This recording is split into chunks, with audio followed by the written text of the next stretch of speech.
Di balik gelapnya malam, ada rahasia yang tak pernah terungkap. Kisah-kisah aneh, misterius, bahkan tak masuk akal akan kita dengarkan bersama. Selamat datang di Rahasia Tak Terduga. Suatu sore yang tenang, sebuah keluarga kecil pindah ke rumah lama peninggalan kakek di pinggir desa. Rumah itu sudah lama kosong. Dinding kayunya berlumut, atap gentengnya banyak yang bocor, dan pekarangan ditumbuhi rumput liar. Meskipun begitu, ada rasa nostalgia dan sejarah yang menyelimuti bangunannya. Pak Arman, kepala keluarga, tersenyum tipis saat melihat rumah itu. Akhirnya kita punya tempat tinggal sendiri. Meski tua, rumah ini masih bisa dipakai, katanya sambil menepuk bahu anaknya. Istrinya, Bu Rini, hanya mengangguk. Ada rasa canggung setiap kali ia menatap bagian dalam rumah. Ruang tamu berbau apek, udara dingin terasa meski siang hari. Namun demi keluarga, ia berusaha menahan kegelisahannya. Hari itu mereka mulai membersihkan rumah. Debu tebal menyelimuti hampir semua perabotan. Di salah satu kamar kecil yang akan dijadikan kamar tidur anak mereka Sinta, mereka menemukan sebuah lemari tua. Saat pintu lemari dibuka, di dalamnya ada sebuah boneka tua. Boneka itu berwujud anak perempuan kecil dengan gaun putih lusuh. Rambutnya coklat kusut. Matanya besar dari kaca dan bibirnya membentuk senyum tipis yang seolah-olah hidup. Sinta langsung berlari mendekat. "Ibu, boneka ini lucu sekali. Boleh aku simpan?" tanyanya sambil memeluk boneka itu erat. Bu Rini bergidik, tapi berusaha tersenyum. "Kalau kamu suka, simpanlah. Tapi jangan lupa dibersihkan dulu. Sudah lama boneka ini tersimpan." Pak Arman hanya terkekeh. "Ah, itu mungkin mainan lama kakekmu. Simpan saja." Namun, Bu Rini merasa merinding setiap kali mendengar Sinta berbicara pada boneka itu. Entah kenapa, tatapan mata boneka itu seperti selalu mengikuti kemanapun ia bergerak. Malam pertama mereka tidur di rumah itu berjalan tenang. Namun Bu Rini merasa ada sesuatu yang janggal. Dari kamar Sinta, ia mendengar suara bisikan kecil. Ia mengira anaknya sedang berbicara sendiri. Tapi ketika mengintip, Sinta sudah tidur lelap dengan boneka di pelukannya. Boneka itu tetap menatap lurus ke arah pintu dengan senyum tipis yang seolah-olah semakin jelas di bawah cahaya lampu minyak. Bu Rini menelan ludah, lalu menutup pintu pelan-pelan. Malam itu ia tidak bisa tidur. Keesokan harinya, Sinta tidak bisa lepas dari boneka itu. Ia menamainya Lina dan membawanya kemanapun pergi. Ia duduk di teras sambil berbicara dengan boneka itu. Seakan-akan boneka tersebut bisa membalas percakapan. Lina bilang dia suka tinggal di sini. Ucap Sinta ceria. Pak Arman hanya tersenyum dan mengacak-ngacak rambut anaknya. "Wajar saja anak kecil berimajinasi," gumamnya. Namun Bu Rini merasa merinding setiap kali mendengar Sinta berbicara pada boneka itu. Entah kenapa, tatapan mata boneka itu seperti selalu mengikuti kemanapun ia bergerak. Malam berikutnya, saat jam menunjukkan pukul 12, Bu Rini terbangun. Ia merasa haus dan hendak mengambil air di dapur. Saat melewati kamar Sinta, ia mendengar suara tawa pelan. Ia berhenti. Perlahan, ia menempelkan telinganya ke pintu kamar. Suara itu terdengar lagi. Bukan suara Sinta. Suara itu terdengar lebih berat, pelan, tapi bernada seperti anak kecil yang tertawa, lama, dan menyeramkan. Dengan tangan gemetar, Bu Rini membuka pintu sedikit. Sinta terlihat tertidur pulas di ranjangnya. Boneka Lina duduk di kursi kecil di dekat jendela. Wajahnya menatap lurus dengan senyum yang tampak lebih lebar dari sebelumnya. Bu Rini langsung menutup pintu dengan cepat. Jantungnya berdetak kencang. Malam itu ia tidak bisa tidur. Sejak malam pertama itu, suasana rumah semakin aneh. Sinta semakin dekat dengan bonekanya, sementara Bu Rini semakin yakin ada sesuatu yang tidak beres dengan Lina. Senyum boneka itu terasa hidup, dan setiap malam rumah tua itu semakin dipenuhi hawa dingin yang tidak bisa dijelaskan. Hari-hari berikutnya di rumah tua itu berjalan aneh. Sinta semakin akrab dengan boneka yang ia namai Lina. Ia mengajaknya bicara setiap hari, bahkan saat makan, belajar, hingga sebelum tidur. Bagi Sinta, boneka itu adalah teman baru yang tidak pernah meninggalkannya. Namun, bagi Bu Rini, boneka itu justru membawa rasa resah. Ia sering memperhatikan ekspresi boneka Lina. Awalnya hanya senyum tipis, tapi semakin hari, senyum itu terlihat semakin lebar, seolah wajah boneka itu bisa berubah. Suatu sore, Sinta berlari ke dapur sambil membawa boneka Lina. "Ibu, Lina senang sekali. Katanya malam ini dia akan tersenyum untukku lebih lebar," katanya polos. Bu Rini menghentikan aktivitasnya, menatap anaknya dengan wajah bingung. "Sinta, boneka tidak bisa bicara. Itu hanya mainan." "Tapi bisa, Bu. Lina sering bicara padaku. Kadang dia juga tersenyum kalau aku cerita hal lucu. Tadi malam, aku lihat dia tersenyum lebih besar dari biasanya." Mata Bu Rini melebar. Ia merasakan hawa dingin menjalar di punggungnya. Malam itu, Bu Rini sengaja tidak tidur lebih awal. Ia ingin memastikan apa yang dikatakan Sinta. Tepat pukul 12, ia mengintip kamar anaknya dari celah pintu. Lampu minyak redup menyinari kamar kecil itu. Sinta sudah terlelap di ranjangnya. Boneka Lina duduk di kursi dekat jendela. Posisinya sama seperti malam sebelumnya.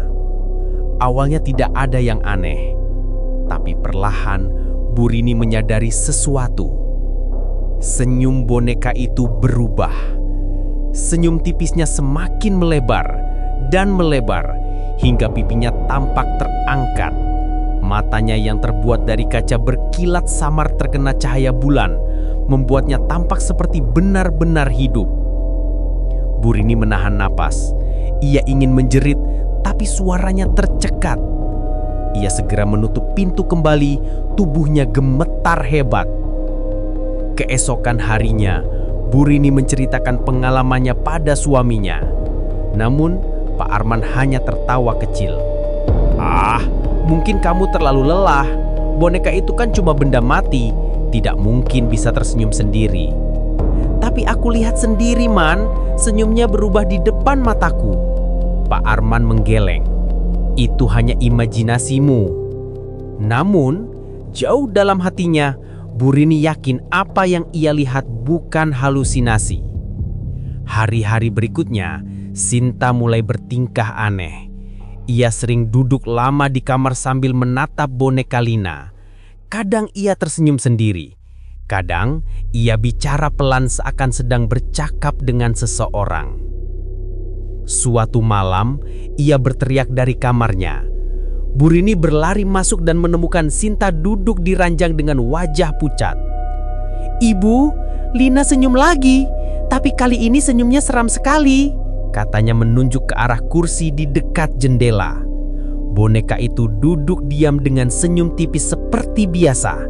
Namun Bu Rini merasakan bulu kuduknya berdiri. Malam demi malam, tawa lirih mulai terdengar di dalam rumah. Awalnya samar, seperti suara angin. Namun lama-lama, suara itu jelas. Tawa anak kecil yang terdengar di ruang tamu, dapur, bahkan kamar tidur. Setiap kali mereka mencari, tidak ada siapapun di sana. Hanya boneka Lina yang duduk dengan senyum tipis di wajahnya. Kini, bukan hanya Sinta yang percaya boneka itu hidup. Bu Rini pun mulai yakin ada sesuatu yang tidak beres. Senyum boneka itu bukan sekedar hasil buatan tangan manusia. Senyum itu bisa bergerak.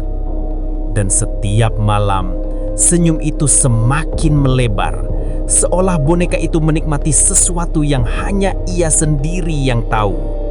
Sejak malam ketika Bu Rini melihat senyum boneka itu berubah, suasana rumah semakin mencekam. Hawa dingin terasa menyelimuti ruangan bahkan ketika siang hari. Bau apek bercampur wangi bunga melati samar-samar tercium, seakan ada sesuatu yang berusaha memberi tanda keberadaannya. Malam itu, ketika jam menunjukkan pukul 12:15 menit, Pak Arman berbangun. Ia mendengar suara langkah kecil di ruang tamu. Suara itu ritmis, tap, tap, tap.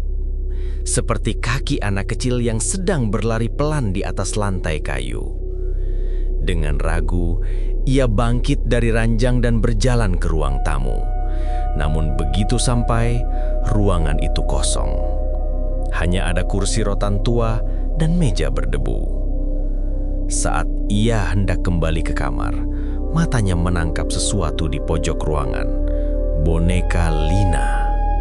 Padahal ia yakin boneka itu seharusnya ada di kamar Sinta. Keesokan harinya, Pak Arman menceritakan kejadian itu pada Bu Rini. Namun istrinya hanya menatap kosong. Aku juga sering dengar tawa kecil malam-malam.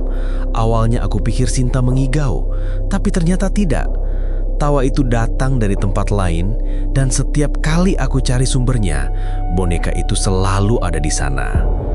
Mereka mulai menyadari bahwa ini bukan sekedar imajinasi.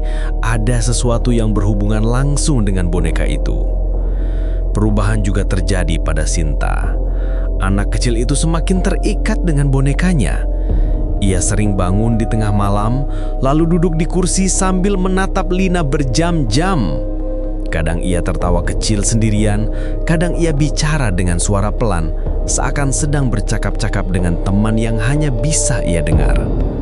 Suatu pagi, Bu Rini menemukan Sinta tidur di lantai, dengan boneka Lina duduk tegak di sampingnya. Wajah Sinta pucat, tapi di bibirnya masih tersisa senyum kecil. Hari demi hari, fenomena menyeramkan semakin nyata. Boneka itu sering ditemukan di tempat berbeda. Malam diletakkan di kursi dekat jendela, pagi sudah berada di meja makan. Pernah suatu kali, boneka itu ditemukan duduk di ruang tamu, padahal tidak ada seorang pun yang memindahkannya. Puncaknya terjadi pada malam Jumat Kliwon. Suara langkah kecil terdengar lebih jelas dari biasanya, disusul suara tawa anak kecil yang menggema di seluruh rumah. Lampu minyak berkedip-kedip, pintu kayu berderit pelan, dan udara menjadi sangat dingin. Pak Arman berlari ke kamar Sinta. Ia terbelalak melihat pemandangan di dalam. Boneka Lina berdiri di samping ranjang, menatap Sinta yang sedang tidur pulas. Matanya yang terbuat dari kaca memantulkan cahaya redup, dan senyumnya tampak lebih lebar dari sebelumnya, seakan sedang menikmati sesuatu. Malam itu, untuk pertama kalinya, Pak Arman benar-benar percaya bahwa boneka itu bukan sekedar mainan. Ada sesuatu yang bersemayam di dalamnya, sesuatu yang hidup. Dan sejak malam itu, mereka sekeluarga tahu gangguan dari boneka Lina baru saja dimulai. Pak Arman yang biasanya rasional akhirnya tidak bisa lagi mengabaikan kejadian-kejadian aneh. Malam ketika ia melihat boneka Lina berdiri di samping ranjang Sinta, benar-benar mengguncang pikirannya. Ia tahu, jika ia tidak mencari kebenaran, keluarganya bisa dalam bahaya. Suatu sore, Pak Arman berkata kepada istrinya dengan suara tegas, "Rini, kita harus cari bukti.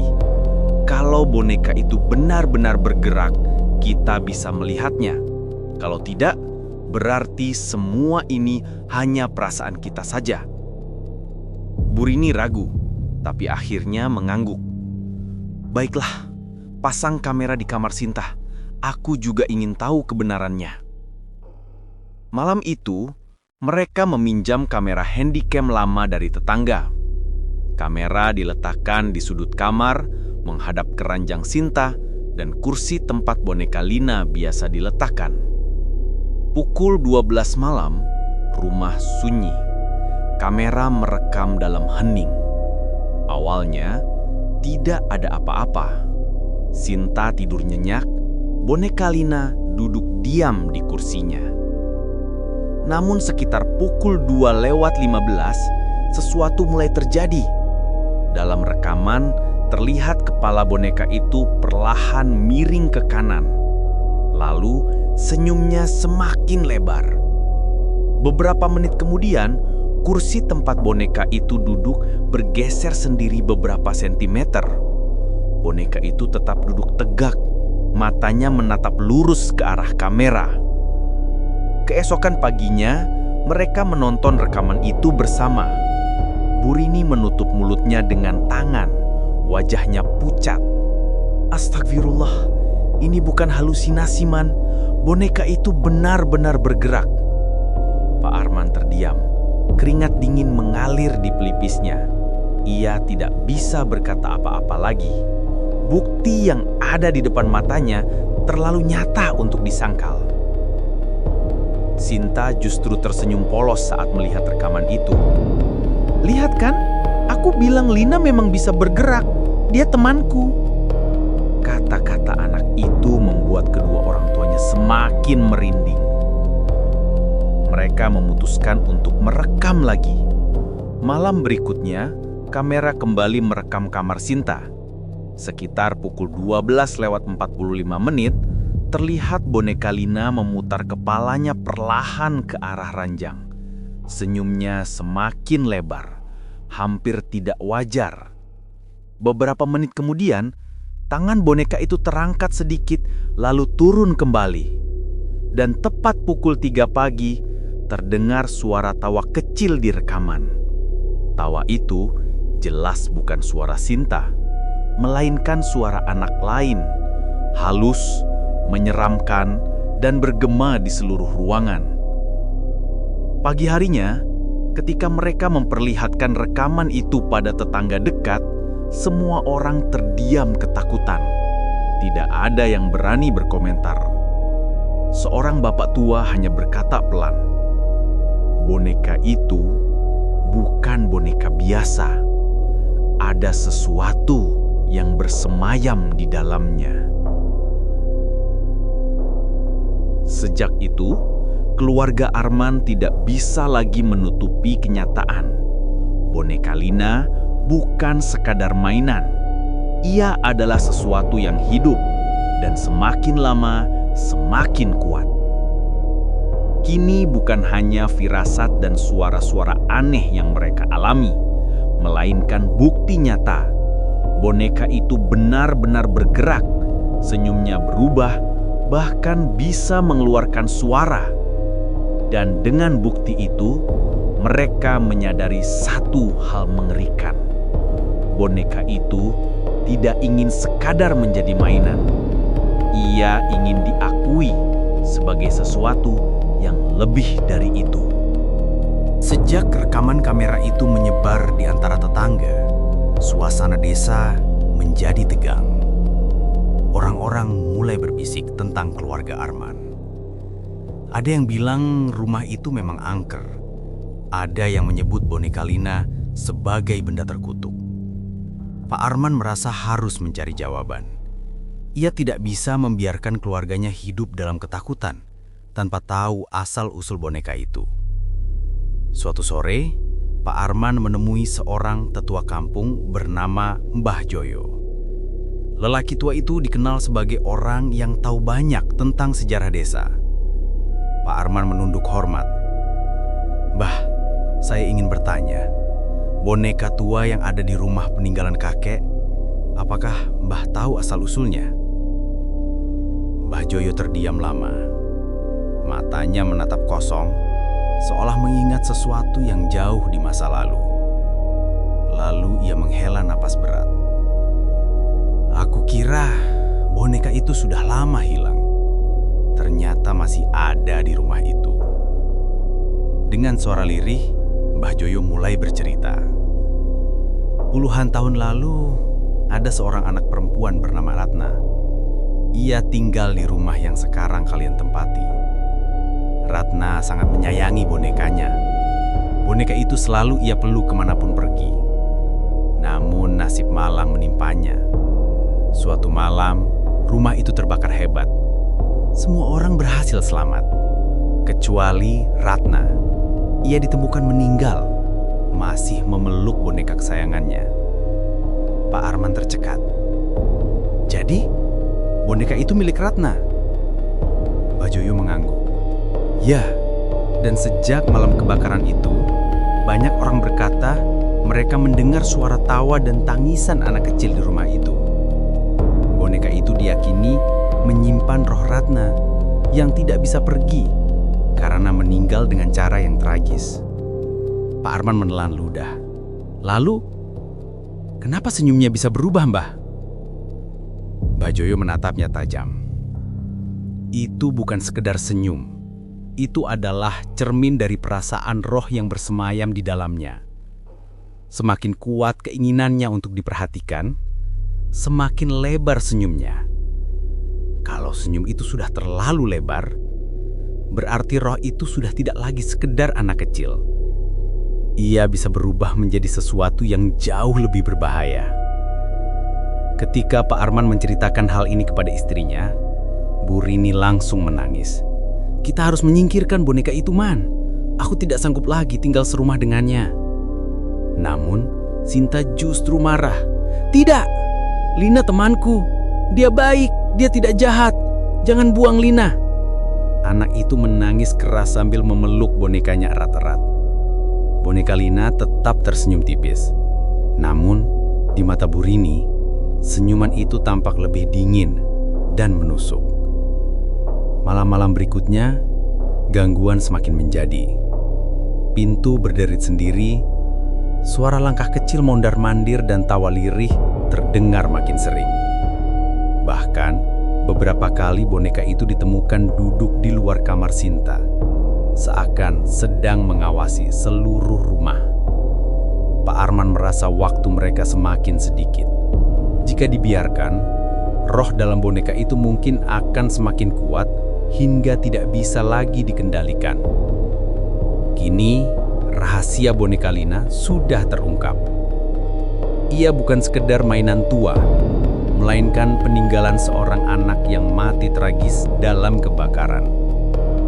Roh anak itu masih melekat, tertahan di dunia karena rasa sayang yang berlebihan pada bonekanya. Namun, satu hal yang membuat keluarga itu semakin takut. Roh anak kecil yang tidak tenang bisa berubah menjadi sesuatu yang jauh lebih menyeramkan. Malam itu, suasana rumah keluarga Arman semakin mencekam.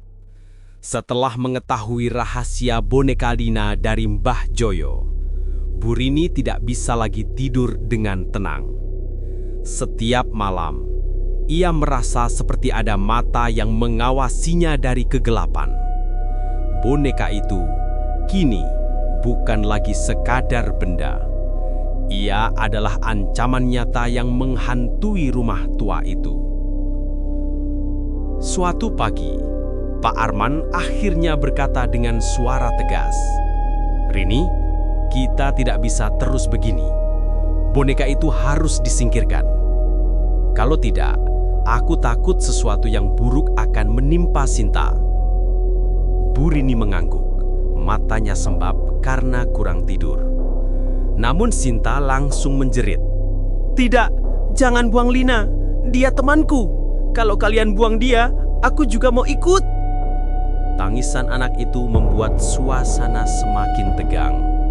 Pak Arman hanya bisa memeluk putrinya erat. "Maaf, Nak. Ayah harus melindungi kita semua." Malam itu, saat Sinta sudah tidur, Pak Arman diam-diam mengambil boneka Lina dari kamar. Ia membungkusnya dengan kain putih dan membawanya jauh keluar desa. Ia berjalan ke arah sungai besar di pinggir hutan, tempat orang jarang berkunjung. Dengan doa singkat, ia melempar boneka itu ke dalam arus deras. Boneka itu terbawa arus, menghilang dalam kegelapan malam. Pak Arman menghela nafas lega. Semoga ini akhir dari semuanya, gumamnya. Beberapa hari setelah boneka itu dibuang, rumah kembali tenang. Tidak ada lagi suara langkah kecil, tidak ada lagi tawa menyeramkan, tidak ada lagi boneka yang berpindah tempat sendiri. Sinta sempat menangis beberapa hari, tapi perlahan ia mulai melupakan boneka kesayangannya. Bu Rini akhirnya bisa tidur lebih nyenyak, meski masih dihantui rasa trauma. Semua orang berpikir masalah sudah selesai. Namun pada suatu malam, ketika bulan purnama menggantung tinggi di langit, Sinta terbangun dari tidurnya. Ia menoleh ke sudut kamar. Kosong. Tidak ada boneka. Tapi telinganya menangkap suara pelang. Suara tawa anak kecil samar, seperti datang dari kejauhan. Tawa itu semakin jelas, lalu terdengar bisikan lirih. "Sinta, aku masih di sini." Sinta menutup telinganya. Tubuhnya gemetar. Ia ingin menjerit tapi tidak bisa. Dan di luar kamar, Bu Rini yang setengah sadar juga mengira mendengar suara langkah kecil berlari di lorong rumah. Pagi harinya, keluarga Arman tidak berani membicarakan apa yang mereka dengar. Namun mereka tahu satu hal, roh Ratna yang terikat pada boneka itu mungkin tidak akan pernah benar-benar pergi. Boneka boleh saja dibuang, tapi kenangan, amarah, dan keterikatan roh pada benda itu akan terus menghantui. Dari cerita ini, ada pesan yang tidak boleh dilupakan. Jangan pernah meremehkan benda-benda lama yang menyimpan sejarah kelam. Apa yang terlihat sebagai mainan polos bisa saja menjadi wadah bagi sesuatu yang tak pernah bisa kita mengerti. Sejak hari itu, keluarga Arman tetap tinggal di rumah warisan itu, meski selalu dihantui rasa was-was. Setiap kali malam sunyi dan suara jangkrik berhenti sejenak, mereka menahan nafas. Karena di dalam hening itu, kadang terdengar tawa kecil dan senyum yang tak pernah benar-benar hilang. Setiap cerita menyimpan pesan, meski tak selalu bisa kita mengerti. Mungkin hanya dongeng, mungkin pula kenyataan. Namun satu hal yang pasti, rahasia akan selalu ada, menunggu untuk terungkap. Sampai jumpa di kisah berikutnya di Rahasia Tak Terduga.